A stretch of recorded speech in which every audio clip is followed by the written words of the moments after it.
Welcome to the Attack the Rack podcast. I am your host, it's Leslie, and you are tuning in to the number one rated podcast on the planet.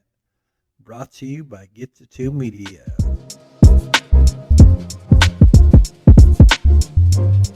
Today's episode is brought to you by Christmas trees. Christmas trees are a proud sponsor of the Attack the Rack podcast. When you look around your living room during the holiday season, do you see a Christmas tree? If not, I suggest a Christmas tree. Christmas is less than 9 months away, and it's never too early to prepare. Christmas trees have brought joy to human beings for many holiday seasons over the course of decades. Christmas trees. Get one.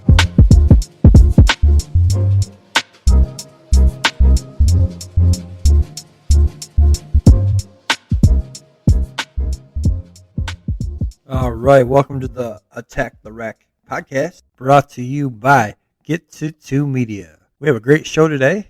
Major League Baseball is back. We'll discuss that, and we'll also dive into March Madness. Talk about some big names in the NFL making big news.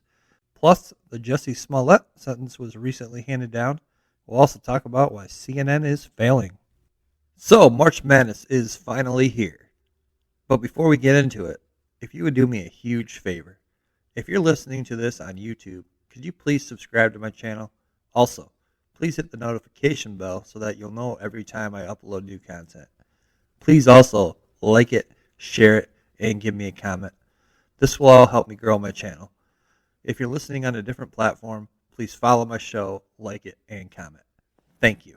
What a fantastic Sunday of conference championship college basketball games it was, which featured upset victories for Yale and Richmond. Yale defeated rival Princeton 66-64 in the Ivy League championship, and Richmond was also a 2-point winner over Davidson in the Atlantic 10 championship game. Richmond very well may have taken a spot from someone else in the field of 68. Along with Yale and Richmond punching their tickets to the big dance on Sunday were Houston, Iowa, and Tennessee, all of which were shoo-ins anyway. In the ACC championship game Saturday night, there was a big upset as Virginia Tech locked in a spot in the NCAA tournament by upsetting number 7 ranked Duke. But the biggest story of conference tournament week was the Texas A&M Aggies. The number 8 seeded Aggies in the SEC tournament defeated number 9 seed Florida in the second round after having a first round bye, and then went on to beat number 1 seed Auburn in the quarterfinals and number 4 seeded Arkansas in the semifinals before finally being defeated by Tennessee in the championship game. And speaking of the field of 68, let's get into the 2022 men's NCAA tournament. So the number 1 seeds are Gonzaga, Arizona, Kansas, and Baylor, with Gonzaga getting the crown as the number 1 overall seed. The Big Ten had the most teams get in with a total of 9. The Big East, Big 12, and SEC had the next most teams in with 6 each.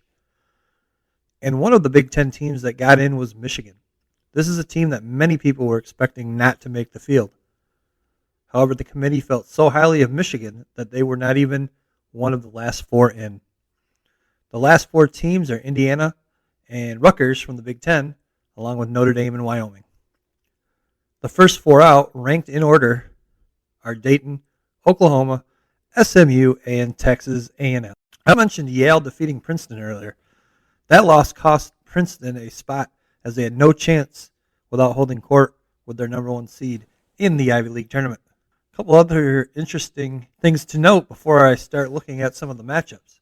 Longwood is in the tournament for the first time ever, and San Francisco made the field for the first time since 1988.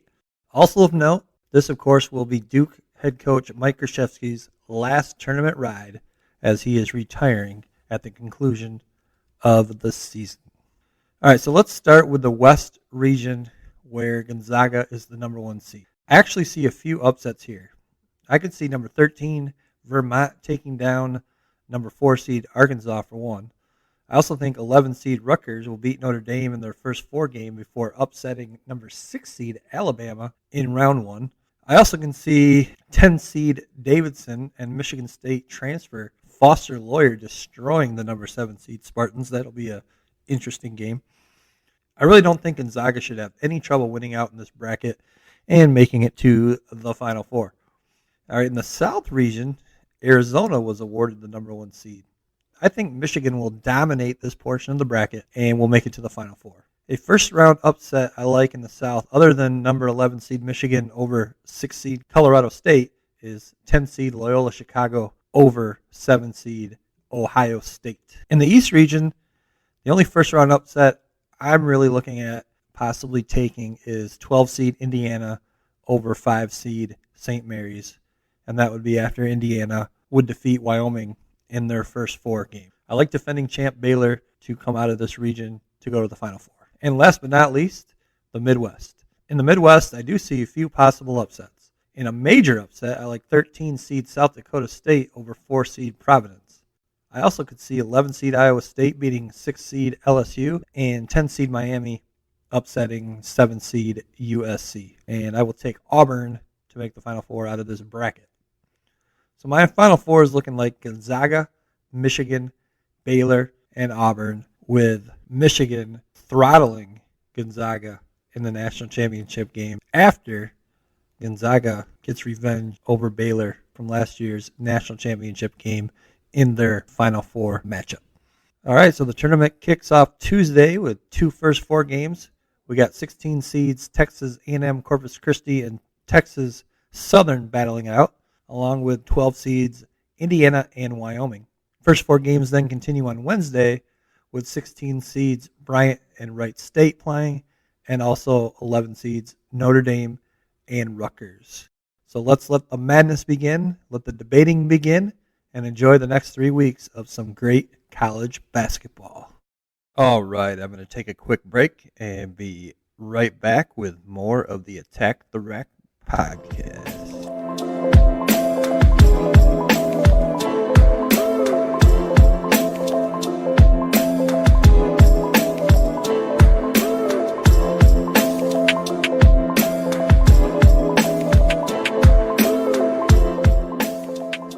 And welcome back to the Attack the Rack podcast. Aaron Rodgers is back. Sources are saying that the 4-time NFL MVP is going to be re-signing with the Green Bay Packers. The NFL Network is reporting that Rodgers and the Packers have agreed to a 4-year, $200 million deal, of which $153 million would be guaranteed. This past season, Rodgers had one of his best seasons of his career, throwing just 4 interceptions. He also threw for 37 touchdowns and finished in the top 10 in passing yards. Aaron Rodgers is the Green Bay Packers' all-time leader in touchdown passes with 449, which ranks him 5th all-time in the NFL. Rodgers re-signing with the Packers is somewhat surprising, as it has been no secret that Aaron Rodgers has not seen eye-to-eye with the Packers organization, starting with the Packers drafting quarterback Jordan Love in 2020. It got so bad between Rodgers and the Packers that just a year ago, it looked like his career in Green Bay was over. Rodgers eventually decided to, which at the time seemed like just stick it out for 1 more year. He reconstructed his contract to allow him an out after this past season. Seems like the last few years the Packers would fall off, but led by Rodgers, the Packers have continued to have success year after year. They have won 13 games each of the past 3 seasons. With his return, they should be a heavy favorite in the NFC North in 2022. Rodgers is 38 years old and has said in the past he would not play much into his 40s. With signing this extension, this would put him with the Packers until he is 42. Rodgers very well now may be finishing his career as a Green Bay Packer. We have a second major story in the NFL. Sierra's husband, Russell Wilson, has been traded from the Seattle Seahawks to the Denver Broncos. In exchange for Wilson, the Seahawks will receive quarterback Drew Lock, tight end Noah Fant, and defensive lineman Shelby Harris. They also will receive 2 first-round picks, 2 second-round picks, and a 5th-round pick. The Seahawks will basically be rebuilding their team from scratch, but they will be receiving some nice pieces from the Broncos. On the other side of this trade, the Broncos may now be able to contend in a very tough AFC West division. According to DraftKings Sportsbook, the Broncos have moved up to 5th in Super Bowl odds. Wilson made the Pro Bowl 9 of his 10 seasons in Seattle, and his tenure there was highlighted by a Super Bowl victory in 2013 over the Denver Broncos. In recent seasons, Wilson has made it known he was not happy in Seattle, mostly because he didn't feel the team was prioritizing the offensive line. But still, this trade is a little surprising since just last week, Seahawks head coach Pete Carroll said they had no intention of trading him. In order for this trade to occur, Wilson had to waive his no-trade clause, which it seems he was more than happy to do. This past season, Russell Wilson threw for 3,113 yards, which actually was the lowest of his career. He did throw for 25 touchdowns and had just 6 interceptions. In addition to Wilson, Denver also received a 4th-round pick. Russell Wilson and Aaron Rodgers are not the only NFL quarterbacks making headlines. Well, that didn't last long. Tom Brady has officially come out of retirement and will be returning to quarterback the Tampa Bay Buccaneers this coming season. This will be his 23rd season and 3rd with the Buccaneers. Brady posted on Twitter that, quote, "These past 2 months, I've realized my place is still on the field and not in the stands. That time will come, but it's not now. I love my teammates and I love my supportive family. They make it all possible. I'm coming back for my 23rd season in Tampa. Unfinished business. LFG," end quote. I guess that means the 7-time Super Bowl champ feels like he needs to get an 8th. Brady is 44 years old and will turn 45 before the upcoming season begins. This past season, despite his old age, he still led the NFL in passing yards and touchdowns, which is absolutely amazing. Tom Brady has quite the list of accolades he has earned over his career. In addition to his 7 Super Bowl victories, which he was MVP in 5 of them, he also has 3 NFL MVPs, 3 first-team All-Pros, and 15 Pro Bowls. He has more wins than any other quarterback and also is the all-time leader in touchdown passes.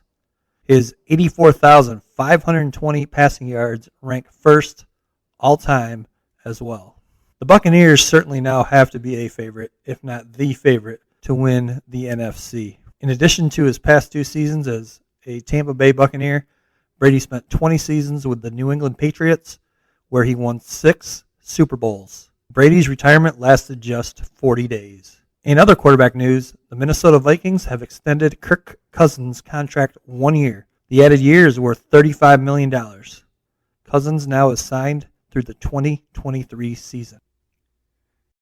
Major League Baseball Commissioner Rob Manfred has announced the lockout has ended and the 2022 season will begin April 7th, with spring training beginning immediately. Surprisingly, the season will still feature the full 162-game schedule. Manfred said that Major League Baseball and the players have finally reached a collective bargaining agreement. He began the lockout on December 1, which lasted 99 days. Negotiations had been ongoing ever since, with little hope in sight. When talking about how an agreement was made, Manfred said, quote, "Collective bargaining is driven by 2 things, time and economic leverage. No agreement comes together until those 2 things play on in a way that you find common ground," end quote. Well, common ground was finally met. Part of this new collective bargaining agreement expands the playoffs from 10 teams to 12 teams. With the full 162-game schedule being played and now expanding the playoffs to 12 teams, we're going to have a lot of baseball packed into the next 7 months. Also, the National League will now feature a full-time designated hitter, something only the American League has had since implementing it in 1973. One thing that is going to get crazy in the next few days is the signing of free agents. There are currently 300 players available, including Chris Bryant, Freddie Freeman, and Nick Castellanos. This new agreement is reportedly in place for the next 5 years. All right, I'm going to take another quick break. I'll be right back with more of the Attack the Rack podcast. But first, so is anyone out there trying to lose weight and feel more energized? Well, I know I certainly fall into that category. I've started to use Plexus products. They have tons of great products for weight loss, speeding up metabolism, gut health, energy, and skincare. I'm currently using their lean meal replacement. It's either a chocolate or vanilla flavored powder that I mix with almond milk, and if I'm using the chocolate flavor, I'll throw in a little peanut butter, and if I'm using the vanilla flavor, I'll throw in some fruit. These taste absolutely fantastic. I also use the slim powder, which you simply mix with water. This amazingly tasting drink helps curb my appetite and is great when that mid-morning hunger surge hits. And when the mid-afternoon lull hits, I use the Active, which is also simply a powder you mix with water and tastes great and boosts energy with no crash. If you're interested in trying these products or any of the other many products Plexus offers, simply click the link in the description.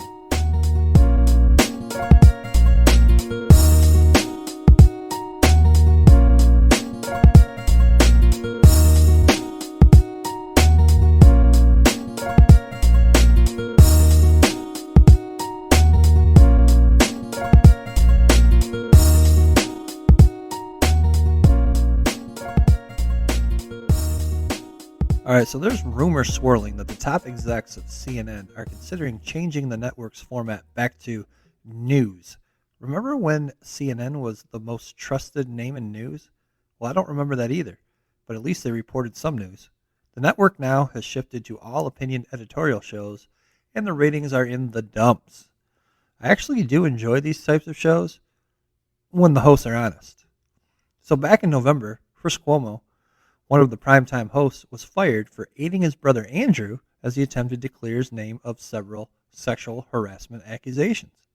Andrew Cuomo, of course, is the former governor of New York before being, what do you call it when a governor loses their job in the middle of a term? Producer Dal, do you know? Is it fired? Okay, we'll just go with fired. Well, his brother Chris was using his position at CNN to dig up dirt on his brother's accusers. This is a pretty significant example of unprofessionalism and lack of moral integrity. So at the time of Cuomo's firing, his ratings were completely in the toilet and were being crushed by the primetime shows on rival Fox News, who actually dominates the ratings in all the primetime shows. The CNN nightly lineup of shows anchored by Anderson Cooper, Don Lemon, and formerly Chris Cuomo rarely even reach 1 million views. In fact, they are nowhere near 1 million views. According to the Nielsen ratings published by Forbes, Chris Cuomo's show, before he was fired in November, averaged only 684,000 viewers. Sean Hannity, who has his show during the same time slot on Fox News, had, on average, 3.5 million viewers. The Gutfeld Show, hosted by Greg Gutfeld, which is the nightly 11 p.m. talk show on Fox News, even dominates Jimmy Kimmel, Jimmy Fallon, Trevor Noah, and Stephen Colbert in the ratings. So likely, next on the chopping block at CNN is Don Lemon. This guy had, on average, less than 500,000, and that landed Don Lemon ranked 40th in viewership in the 10 p.m. time slot across all networks. Like Chris Cuomo, Lemon was also using his position at CNN in a completely unprofessional and immoral way. Lemon was getting information to his buddy, Jussie Smolett, in regards to the investigation of Smollett's fake hate crime hoax. He was giving Smolett a heads up that the Chicago police did not believe his story. It gets worse for Lemon, though. After turning down a great deal of money offered by Lemon and also CNN to keep silent, an accuser is now coming public with allegations of sexual assault against him. And speaking of sex scandals, CNN chief Jeff Zucker recently resigned after his sexual relationship with a top exec became public.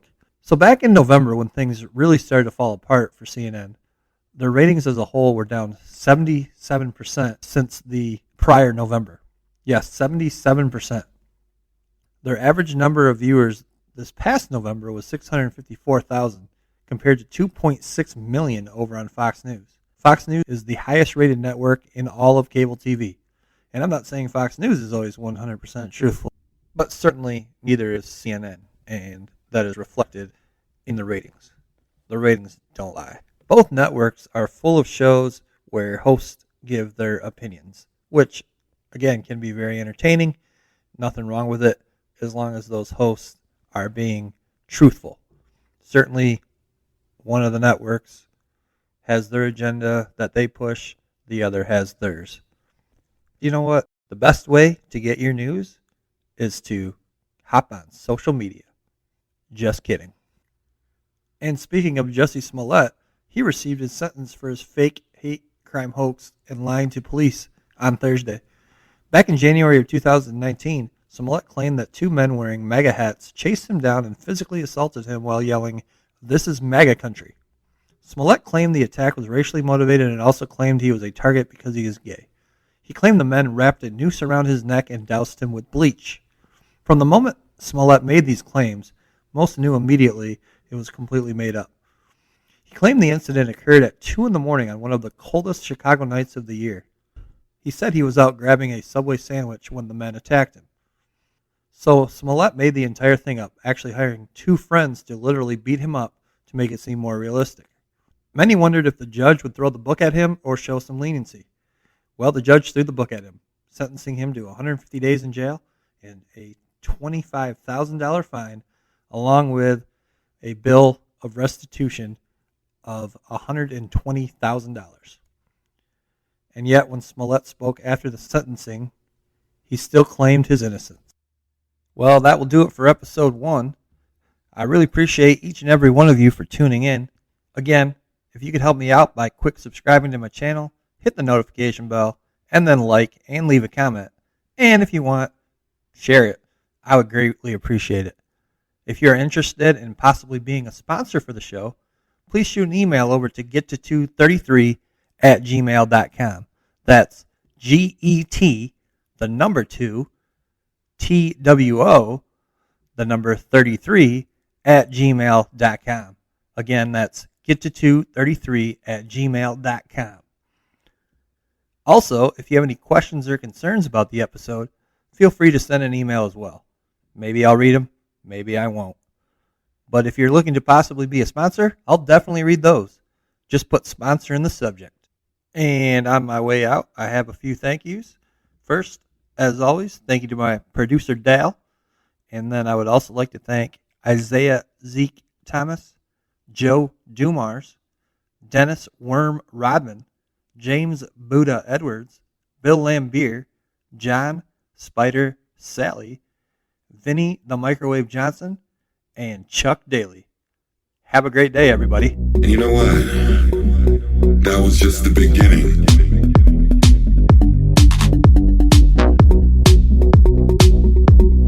Give me the music.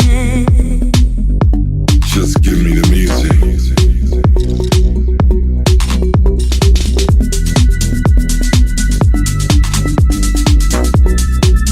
Give me the music. Give me the music. Yeah. Bring it on.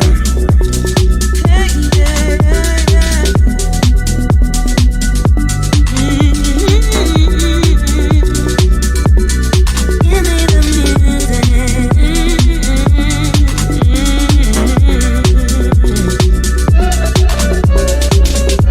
Just give me the music. Give me the music. Yeah. Bring it on.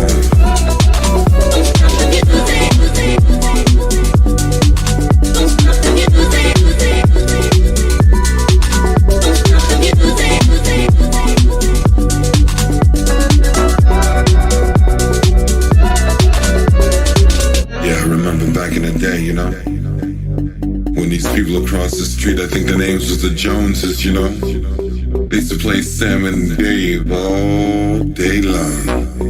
And you know what? That was just the beginning. I heard so much things, I heard so much great music growing up. And at the end of the day,